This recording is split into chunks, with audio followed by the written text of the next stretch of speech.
সেবাসিয়ান cyst এক ধরনের benign tumour. এটা ম্যালিগনেন্সি হয় না, এটা ম্যালিগনেন্সি করে না, এটা ক্যান্সারের ঝুঁকি একটা থাকছে না। অনেকেই এই সিস্টে নিয়ে অনেক দ্বিধাদ্বন্দ্বে আছেন।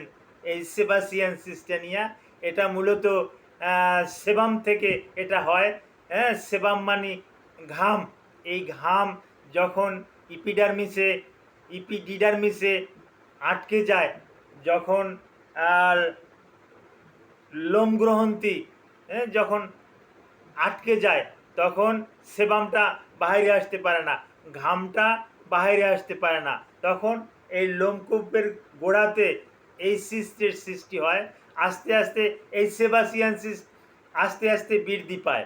এটা শরীরের বিভিন্ন জায়গাতে হতে পারে। এই বিশেষ করে এই দাড়িতে হতে পারে, কপালে হতে পারে, ঘাড়ে হতে পারে, এই পিছনের সাইডে হতে পারে, হ্যাঁ, বগলের নিচে হতে পারে, পিঠে হতে পারে।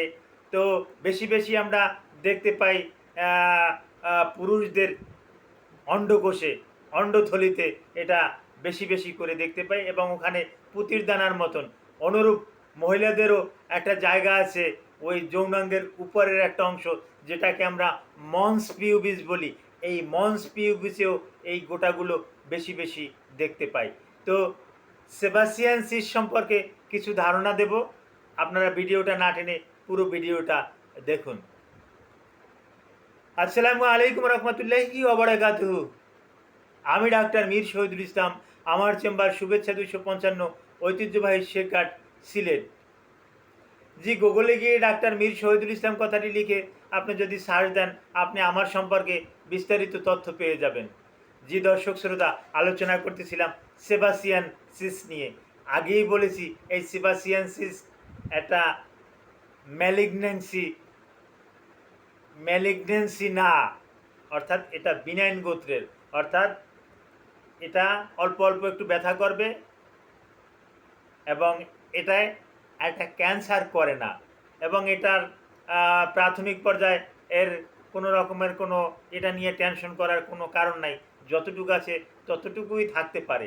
আবার যদি কারো কারো ক্ষেত্রে একটু এটা বৃদ্ধি পায়, তাহলে অবশ্যই ডক্টরের শরণাপন্ন হবেন।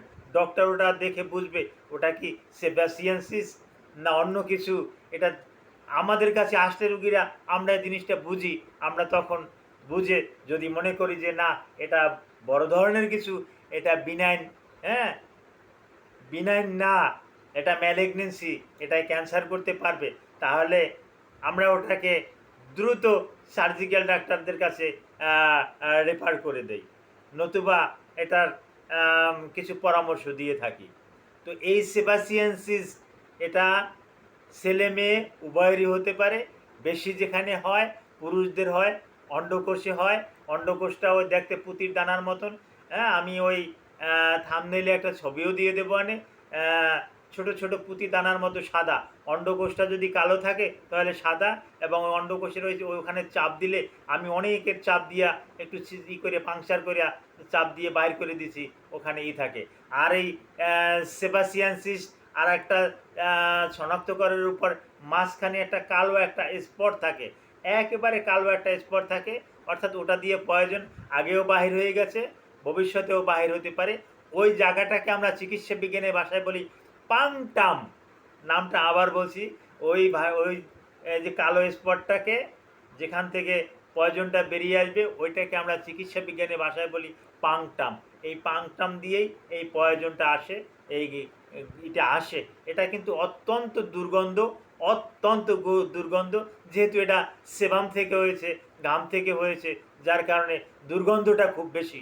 এটা শরীরের বিভিন্ন জায়গাতে ছড়িয়ে ছিটিয়ে যেতে পারে। আমি আবারও বলছি, এই ঘাড়ে, দাড়িতে, কপালে, ব্যাক সাইডে, হ্যাঁ, ব্রেস্টে, বিভিন্ন জায়গাতে হতে পারে। তবে বেশি বেশি হয় আর কি পুরুষদের অন্ডথলিতে হয়, অন্ডথলির নিচে। হ্যাঁ, অন্ডথলি কালো থাকলেও ওগুলো সাদা সাদা হয়ে যায়। মহিলাদের ভ্যাজাইনা যদি কালোও থাকে, তাহলে ওর উপরে যে মন্স পিউবিসে যেটা হয়, ওটা কিন্তু আমরা সরাসরি দেখেছি, এটা কিন্তু একদম সাদা সাদা পুঁথির দানার মতন। তো এটা দেখতে অনেক সময় খারাপ লাগে, যার পরিপ্রেক্ষিতে এটা অপারেশন করে নেওয়াটাই অতি উত্তম। অনেক রুগীতে আমার কাছে এসে বলে, "স্যার কোনো মেডিসিন কি আছে? কোনো ঔষধ খেলে কি এটা ভালো হবে?" আমি তাদেরকে ডাইরেক্ট বলে দেই যে, "না, আমার জানা মতে এরকমের কোনো মেডিসিন আজও আবিষ্কার হয় নাই। অদূর ভবিষ্যতে যদি আবিষ্কার হয় তাহলে এটা ভিডিওতে বা বিভিন্ন রকমের প্রেসক্রিপশনে আমি লিখে দেব। কিন্তু অদ্য পর্যন্ত পৃথিবীতে এই সেবাসিয়ান সিস্টের কোনো মেডিসিন আবিষ্কার হয় নাই।" তো এই সেবাসিয়ান সিস্ট এটা আবারও বলছি, এটা কিন্তু ইপিডার্মিস ইপিডার্মিসে হয়ে থাকে, ইপিডার্মিসের নিচে টার্মিসে। তো এটা একটা সেবাম গ্ল্যান্ড, হ্যাঁ, এটা ঘামের একটা গ্রন্থি। ঘাম আস্তে আস্তে ওখানে বৃদ্ধি পায় এবং বড় হয়ে যায়, এবং এটা যদি দক্ষ হাতে যদি এটা অপারেশন করা না হয়, এটা পুনরায় কিন্তু আবার হতে পারে। এজন্য দক্ষ হাতের মাধ্যমে, ভালো সার্জনদের মাধ্যমে এটা সার্জারি করে নেওয়া অতি উত্তম। তো সেবাসিয়ান সিস্ট সম্পর্কে আজকের মতো আমি এখানেই সমাপ্ত করলাম। এই সেবাসিয়ান সিস্ট অনেকেরই আছে। যাদের এই সেবাসিয়ান সিস্ট সম্পর্কে যারা কিছু জানতে চান, তারা ভিডিওর কমেন্ট বক্সে কমেন্ট করবেন, আমি জানিয়ে দেব। সকলকে ধন্যবাদ জানিয়ে এখানেই শেষ করছি। Thank you all.